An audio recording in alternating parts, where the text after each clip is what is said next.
Welcome back. Today we're going to be crocheting and reviewing a movie called Things Heard and Seen. It's on Netflix right now and it's kind of a dark themed slash ghost story slash psychological thriller. So our two main characters are Amanda Seyfried as Catherine and James Norton as George. We open up to a setting in the 1980s where we're introduced to George and Catherine, a married couple celebrating their 4-year-old daughter's birthday. George announces to friends and family that are there that he's been accepted in a teaching position at a college in a tiny town of Chosen. At the party, we see a small snippet of Catherine confiding to a friend that she doesn't really want to leave their home in the city and her job, but she says she will do so for George. Also disclosing that George, for the majority of their relationship, was receiving assistant financial help from his dad, who recently cut him off, thus prompting their move to a less desirable town so they could afford housing. Soon after, George finds the quaint farmhouse, which is a little eerie, but it has good bones, as he states, and Catherine, supporting her husband, goes along with it. Soon after moving in, Catherine finds the place a little bit eerie, just something a little bit off. She suffers from an eating disorder, we find out, and as she's in the kitchen cleaning up, she finds a really old Bible up on top of an old shelf, and it has a long family tree of dates of when people were born and when they died, and at the very end is a name crossed off, kind of angrily, and the word damned is scribed instead of the name. Strange electric activity starts in the daughter's room with a nightlight and a rocking chair being knocked over, scaring the daughter nightly. Franny, who's afraid of this, goes into her parents' room and kind of causes a rift between George and Catherine as Franny tries to sleep with them because she is scared of all the electrical activity. Even though Catherine doesn't admit it to George, she believes Franny because other stuff has been happening around her too, like lights flickering and kind of like ghostly apparitions kind of passing her by.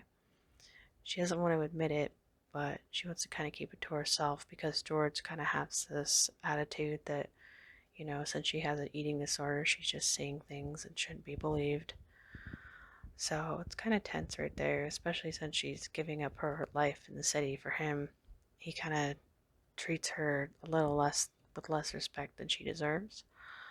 Pretty closely after moving in, two local guys come to offer their assistance. They're brothers. One of them is a little bit younger, Cole, who offers to babysit.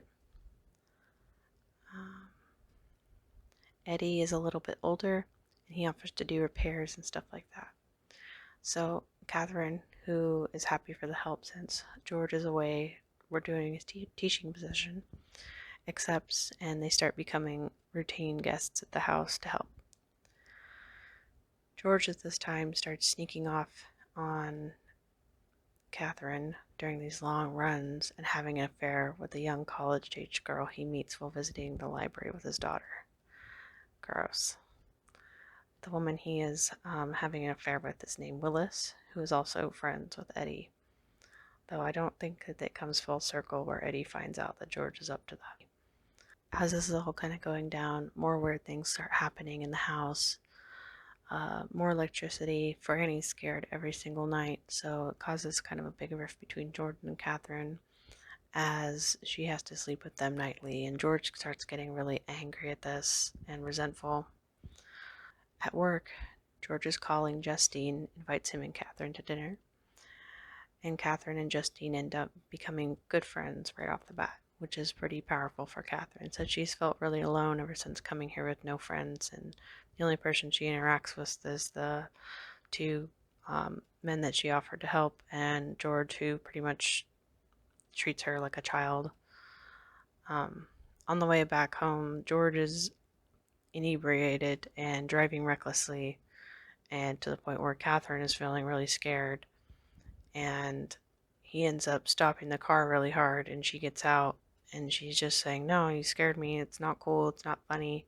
And he tries to like grab her and ends up kind of hurting her. And he tries to like play it off like it's not a big deal and he didn't mean to and all that stuff. But Catherine's pretty shooken up at this, and I don't really blame her. Pretty much when George apologizes to Catherine at home again in Franny's room, Franny's nightlight then explodes out of nowhere. Seems like whenever the energy is getting really tight between George and Catherine, this electrical surges start going off. George goes on a boating trip with his department head, Floyd Dryers, and invites him home for a drink. Like Catherine, Floyd also feels the presence of souls and tells Catherine that he feels the spirit too, and he wants to do a seance to uncover what's going on with this ghost. So it's pretty shortly after that that George wants to invite colleagues and stuff like that to a party, and Catherine says that, no, I want to invite more people from the town that I've made friends with so that we can really kind of make a relationship here and I can feel like I belong.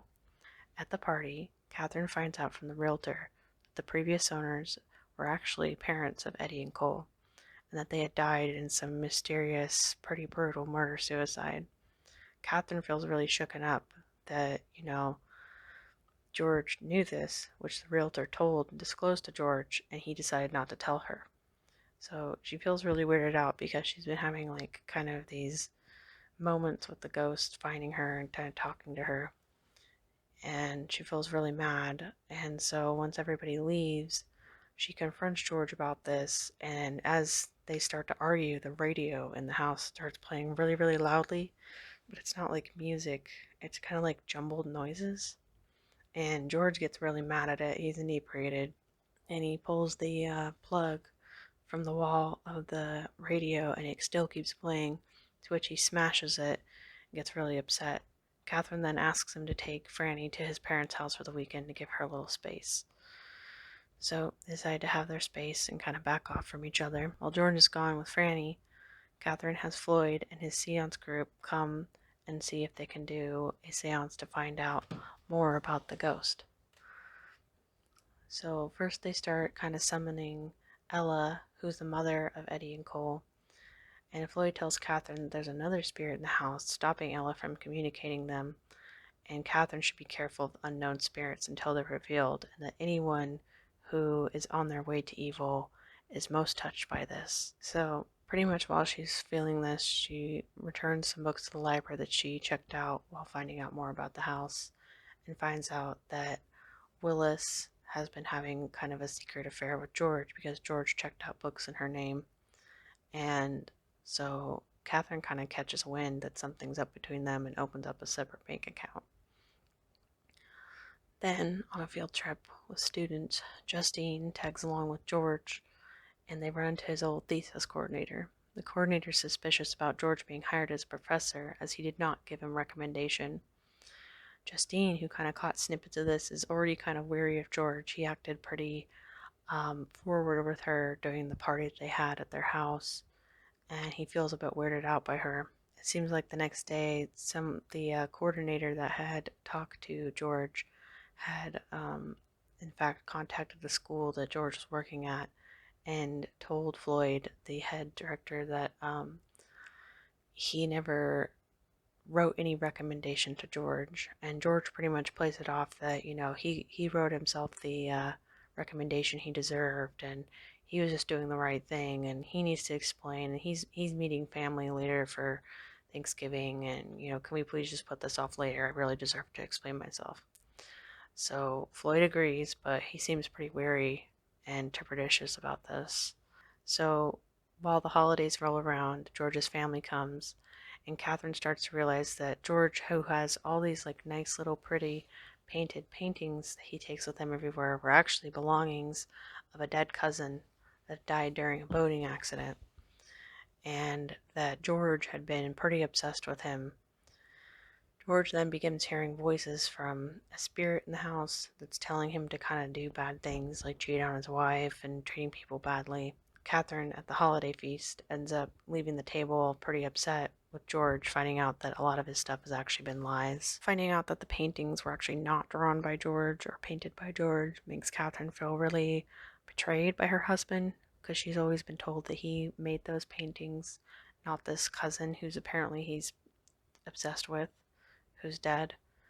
And she just feels like she doesn't really know her husband anymore at this point, that he's acting so weird. He might have this kind of like off thing relationship with this other girl, and you know, just kind of like all kind of like weird vibes from him acting reckless in the car with her and hurting her on accident and just not acting himself. So she kind of like goes to soak that information in.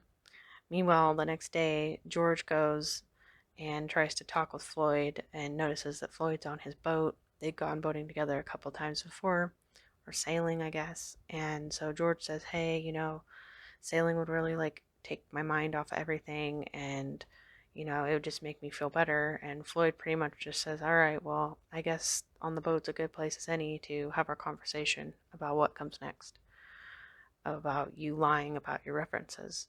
So they pretty much go on the boat together, and Floyd says, "Hey, dude, I'm really sorry, but I have to tell HR what comes next, and I'm pretty sure you understand that this will make you terminated from our school. There's nothing I can really do." And George pretty much says that there was a code of misconduct at his previous school, and he did the right thing, and there was nothing he could really do about it. And Floyd says he understands that life can be hard, but it doesn't take away from the fact that he lied about his references, and it's his duty as the head of the school to make sure that his faculty are actually supposed to be there, because people pay a lot of money to go to school. And then it kind of like cuts out on that scene, and on all of a sudden we see at nighttime there's George coming back pretty much to school, soaking, dripping wet, and Justine's there in the car out of nowhere, and turns on her headlights and pretty much says, "What is going on with you, dude? Why are you totally soaked?" And pretty much confronts him at first before she noticed he was soaked about his affair with Willis, and asking what's going on with him. And he pretty much kind of advances on her, like coming to her car really threatening, and she just kind of gets weirded out and leaves, in her car. Then all of a sudden these headlights come up, and she's rammed off the side of the road, and she's put into a coma. The next day, Catherine runs out of the house and goes to the hospital to see she's in a coma. She may never come out. And Catherine pretty much tells him that no, that's not Justine. She'll totally pull through. And she just feels really apprehensive because the night before, George had returned home with super soaked clothing and was putting it in the washer. And Catherine was like, "Why are you like, where are your clothes? Why are you look like that?" And he pretty much like told her like, "Oh, he got sick all over his clothes and don't worry about it." And just kind of like a jerk to her.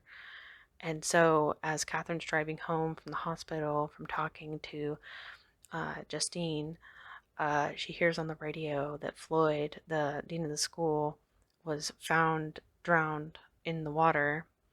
And she makes a connection that all of a sudden Justine's in a coma, run off the road at night, and also that Floyd was dead and her husband came home soaking wet. So Catherine's just really wigged out by him, and while she thinks that he's at work, she begins packing up the clothing, kind of getting her daughter ready. And while he had seemed like he was at work that day, he actually got promoted to Floyd's job temporarily, hanging the pictures, and went about going to the prescription lab and filling Franny, their daughter's prescription for sleeping pills for her night terrors. And when he returns, he finds Catherine's car is packed with bags. He goes in and confronts Catherine, and Catherine's pretty much saying that, "Hey, I don't really need anything from you. I just want you to leave me alone."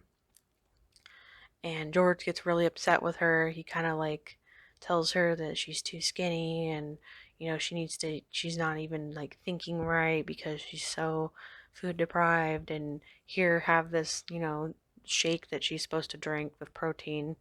And she drinks the shake and slowly becomes realizing that she is poisoned, and she's starting to go loopy. She tries to go into her house to look for her daughter.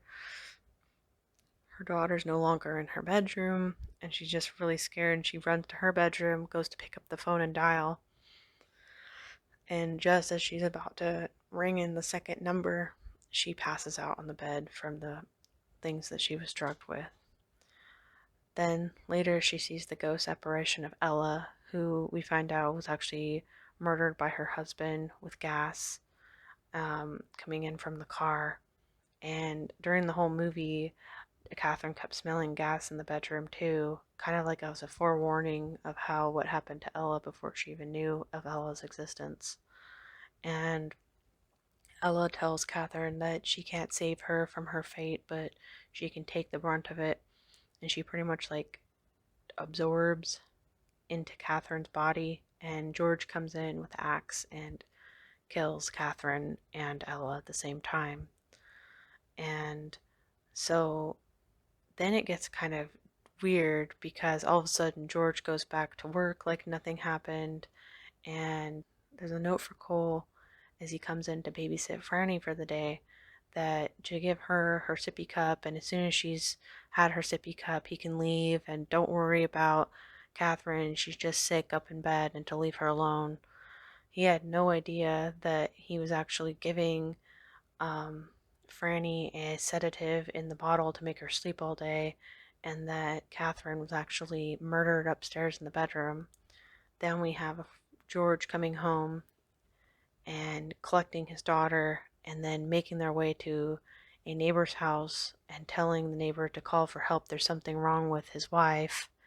And all of a sudden, the realtor's husband, who's actually the sheriff, goes and finds Catherine dead on the bed and takes George in for questioning. And, George's parents come in and kind of bail him out, and you tell him that they're going to get some fancy lawyer. And George then tries to put a spin on everything and say that, oh, it wasn't him that killed Catherine. He wouldn't do that. It was actually Eddie, the guy that had been coming to do repairs on the house, because he knew that Eddie really liked Catherine and had romantic feelings for her. And they actually had a slight affair. I don't know if they went all the way, but there was some kissing at some point. And so George feels like he kind of got away with it at this point. And then all of a sudden, the voices, like, they're saying that, you can't get away with being evil. Evil always comes for you. And it's like these evil voices that have been pushing George to kill his wife and cheat on her and cheat everybody out of things and do what he wants to do, pushes him to go get on his deceased cousin's boat and try to escape from everything. And he goes there, and then right as he's going in to the water, he can't get like his hand on the steering thing, the tiller, and all of a sudden it pans back out into the ocean of the sailboat engulfed in flames, and it pretty much says that the gates of heaven are only visible for those who are bound to go there. And it pans back out into this really beautiful painting of the sailboat being dissolved into fire with a upside down cross, the sign of Satan, taking George, which was kind of like theatrically brilliant because in the beginning of the entire movie, it's kind of based off these paintings, clicking through this slideshow and showing kind of like a beautiful like water painting with a cross. And it shows up when Floyd's murdered, saying, pretty much that he went to heaven, and kind of again as Catherine goes. And so that is pretty much the end of our movie. Catherine and Ella become one and get revenge on George, stopping the cycle. And George finally gets what he deserves for being so evil and just going further and further and further. So I hear from different comments that the book is really powerful and long, and that the 121-minute runtime this movie has is not nearly enough to really kind of get into it. Yeah, it's a really powerful, dark, moody story. Um, I don't know if I would recommend watching this one if you're kind of in a light mood. I think picking it when you're more of in a melancholy mood and happy to stay there. Because it kind of does, it leaves this weird that kind of going in your head, you know, the people that you make sacrifices for and the people that you do your best for can still have the power to turn on you and destroy your life, and in this case, go way too far and kill you. Um, it had definitely the haunted ghost, apparent, you know, whole thing going for it, but the way that it was kind of told, it was more kind of like that wasn't the whole premise of the story. It was more of just going off of that, you know, George was a bad guy and he was getting worse and worse, and Catherine was caught up in this.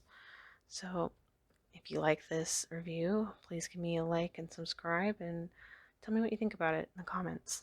And if you have any other movies for me to give a go, I would love to hear about it. I think I might have to add this book to my collection, give it a read. I'm still kind of getting through the Grisha universe to kind of compare the book between the series. So I'll have a follow-up video on that when I'm done. But anyway, take care, guys. Bye.